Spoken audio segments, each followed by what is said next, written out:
Welcome back to the Vault. Today's interview takes place on May 10th, 2021 between Assistant State's Attorney Michael Filteu with the Attorney General's Office for Florida and Sergeant Justin Wall from the Professional Standards Division in Orange County, Florida. At this particular time, State's Attorney Filteu was investigating Jeremy for insurance fraud across multiple counties in Florida. The investigation started when an insurance company reached out to Detective Warner with concerns of fraud. Detective Warner then uncovered multiple instances of fraud, which led to this statewide investigation. Let me know what you think in the comments below. Don't forget to like the video, comment down below, share, and subscribe. Thank you for watching. I'll catch you on the next one. I'm Sergeant Justin Wall of the Orange County Sheriff's Office Professional Standards Section. Today's date is May 10th, 2021, and the current time is 1:06 p.m. I'm currently interviewing. Can you just state your name for me? My name is Michael Filteau. And what organization or agency are you with? So I am an assistant statewide prosecutor with the Florida Attorney General's Office of Statewide Prosecution. Okay. And Mr. Filteau, are you aware that I'm recording this interview? Yes. Has anyone threatened, coerced, or offered you any preferential treatment to give this statement? No. Are you under the influence of drugs or alcohol that may impair your testimony? No. And I'm going to swear you in. Do you swear or affirm the testimony you are to provide will be true and correct? Yes. Okay. So I got your name from Mr. Colin Moore, who's an assistant state attorney at the Ninth Circuit State Attorney's Office. And he told me that you had reached out to him in regards to Mr. Jeremy Dewitte being arrested soon after he was arrested, I guess. And that's how Mr. Moore said that he became aware of the arrest. Do you recall having a conversation with Mr. Moore? I don't recall if I ever actually spoke to Mr. Moore or if I just left him a voicemail. Okay. But nonetheless, you let him know Mr. Dewitte had been arrested? I let him know that I had heard that Mr. Dewitte had been arrested. Okay. And how do you know Mr. Dewitte?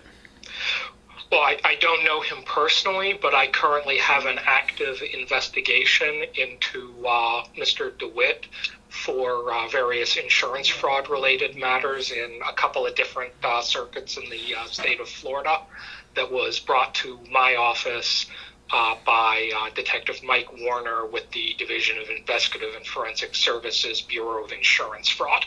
Okay. Yeah, that's quite a name. Okay, so Mr. Warner is one of the investigators that's conducting a case that you're prosecuting. Is that correct? Well, assuming we develop sufficient evidence for me to actually charge him and prove a crime beyond a reasonable doubt, yes. As it currently is, we are still in the investigative stage. So as I understand it, Detective Warner is still collecting information and evidence to determine whether or not we will have sufficient evidence to prosecute. Okay. And in your discussions with Mr. Warner, have you ever... Is it common for him to reach out to the local law enforcement agency? I am sure that he reaches out to local law enforcement members regarding, different aspects of defendants, stuff like that. Mm-hmm. I know in this particular case, when Detective Warner first reached out to me to basically pitch me the investigation, he had advised me that the subject of our investigation, Mr. Dewitte, had previously been arrested and was being prosecuted by the Ninth Circuit State Attorney's Office for multiple cases of falsely impersonating a law enforcement officer. As well, that Mr. Dewitte had, I think, gone on Dr. Phil and given an interview and stuff like that. Mm-hmm. But of particular significance, Detective Warner had told me that during the course of those arrests, I guess Mr. Dewitte is prone to wear a body-worn camera and the footage from his body-worn camera system had been impounded. So Detective Warner and I had discussed potentially doing our own search warrant to essentially search evidence that had been impounded by, I believe, the Orange County Sheriff's Office. Okay. For our own purposes. Okay. And so, are you aware of Sergeant Vidler contacting insurance companies directly? I have no knowledge of whether or not Sergeant Vidler has reached out to insurance companies directly. What I do know is, at least from what Detective Warner told me, is that his investigation started with an insurance company that reached out to him regarding alleged fraud by the subject, Mr. Dewitte, in the application for insurance for that company, and that's where Detective Warner's investigation started.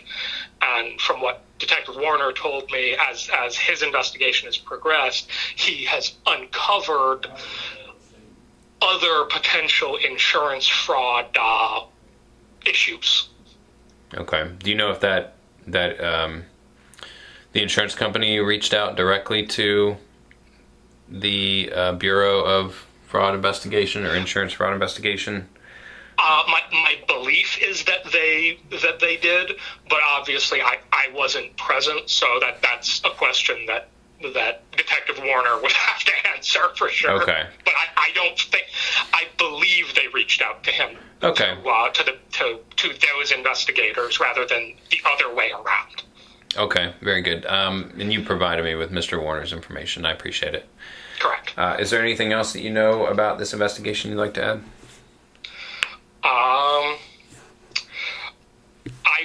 As I recall, I believe Detective Warner at one point advised me that when he reached out to, I think it was, I don't remember whether he was reaching out to interview Mr. Dewitte regarding the false application claim, or whether he was reaching out to DeWitte's wife or someone like that. Mm-hmm. But he did tell me that at one point he did speak to DeWitte, and DeWitte seemed to think that his investigation had started with an Orange County sheriff sergeant. Okay, that was Mr. DeWitte's belief. Yeah, that's what Detective Warner told me. Okay. That DeWitte said. Okay, all right. I'll reach out to Mr. Warner. I appreciate it. Absolutely. The current time is 1:13 p.m. and that concludes this interview.